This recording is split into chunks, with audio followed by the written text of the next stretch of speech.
Juments et ânes ont un ancêtre commun récent et partagent mains très physiques. Sexuellement cependant, ils ne s'intéressent guère les uns aux autres. Ils s'accoupleront si on les y pousse, mais ils donneront des mules ou des mulets stériles. Les mutations de l'ADN de l'âne ne sauraient donc jamais se transmettre aux chevaux et inversement. Les deux types d'animaux sont considérés comme des espèces différentes, suivant des voies évolutives différentes. En revanche, un bulldog et un épagneul paraissent très différents, mais ils sont membres de la même espèce, partageant le même vivier d'ADN. Leur accouplement sera fructueux, et leurs chiots, devenus adultes, pourront s'accoupler avec d'autres chiens et faire à leur tour des petits. Les espèces issues d'un ancêtre commun sont réunies sous le vocable de genre, en latin genus ou genera au pluriel. Lions, tigres, léopards et jaguars sont des espèces différentes du genre Panthera. Les biologistes baptisent les organismes d'un double nom latin, indiquant le genre suivi de l'espèce. Les lions, par exemple, portent le nom de Panthera leo, l'espèce Léo du genre Panthera. Les lecteurs de ce livre sont vraisemblablement tous des Homo sapiens, de l'espèce Sapiens, sage, et du genre Homo, homme. Les genres sont à leur tour regroupés en familles. Ainsi des chats, lions, guépards, chats domestiques, des chiens, loups, renards, chacals, ou des éléphants, éléphants, mammouths, mastodontes. Tous les membres d'une même famille peuvent faire remonter leur lignage à une matriarche ou un patriarche fondateur.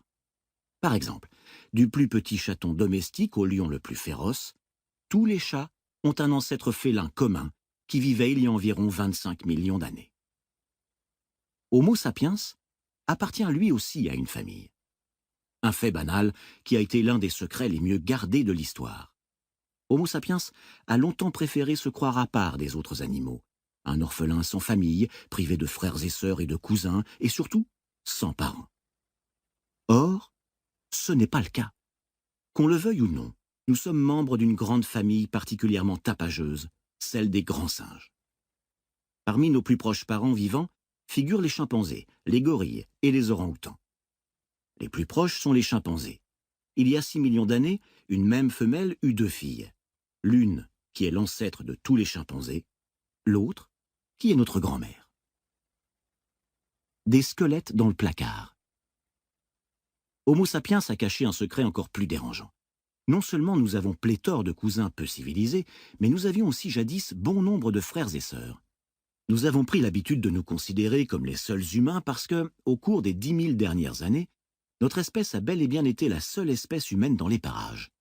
Pourtant, le sens réel du mot « humain » est « animal appartenant au genre Homo ». Et il y a eu beaucoup d'autres espèces de ce genre, en plus d'Homo sapiens.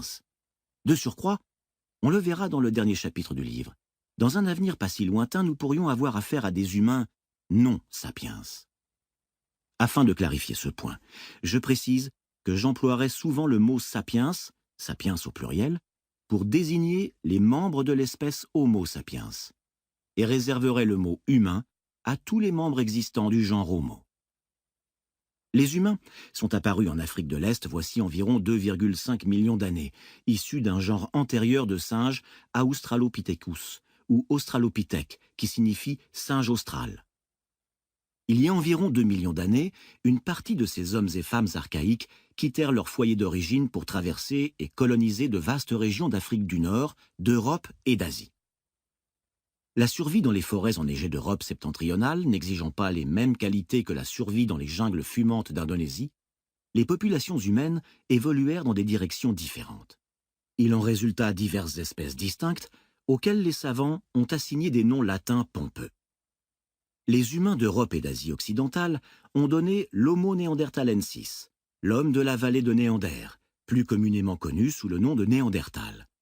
Plus trapu et plus musculeux que le sapiens, le Néandertal était bien adapté au climat froid de l'Eurasie occidentale à l'âge glaciaire. Les régions orientales de l'Asie étaient peuplées par l'Homo erectus, ou homme dressé, qui y survécut près de 2 millions d'années, ce qui en fait l'espèce humaine la plus durable qui ait jamais vécu. Il est peu probable que ce record soit jamais battu, même par notre espèce. Il est douteux qu'Homo sapiens soit encore dans les parages dans un millénaire. Pithèque, qui signifie singe austral. Il y a environ 2 millions d'années, une partie de ces hommes et femmes archaïques quittèrent leur foyer d'origine pour traverser et coloniser de vastes régions d'Afrique du Nord, d'Europe et d'Asie. La survie dans les forêts enneigées d'Europe septentrionale n'exigeant pas les mêmes qualités que la survie dans les jungles fumantes d'Indonésie, les populations humaines évoluèrent dans des directions différentes. Il en résulta diverses espèces distinctes auxquelles les savants ont assigné des noms latins pompeux. Les humains d'Europe et d'Asie occidentale ont donné l'Homo neanderthalensis, l'homme de la vallée de Néander, plus communément connu sous le nom de Néandertal. Plus trapu et plus musculeux que le sapiens, le Néandertal était bien adapté au climat froid de l'Eurasie occidentale à l'âge glaciaire. Les régions orientales de l'Asie étaient peuplées par l'Homo erectus, ou homme dressé, qui y survécut près de 2 millions d'années, ce qui en fait l'espèce humaine la plus durable qui ait jamais vécu. Il est peu probable que ce record soit jamais battu, même par notre espèce. Il est douteux qu'Homo sapiens soit encore dans les parages dans un millénaire. Homo erectus, ou homme dressé, qui y survécut près de 2 millions d'années, ce qui en fait l'espèce humaine la plus durable qui ait jamais vécu. Il est peu probable que ce record soit jamais battu, même par notre espèce. Il est douteux qu'Homo sapiens soit encore dans les parages dans un millénaire. Il est douteux qu'Homo sapiens soit encore dans les parages dans un millénaire. Dans un millénaire.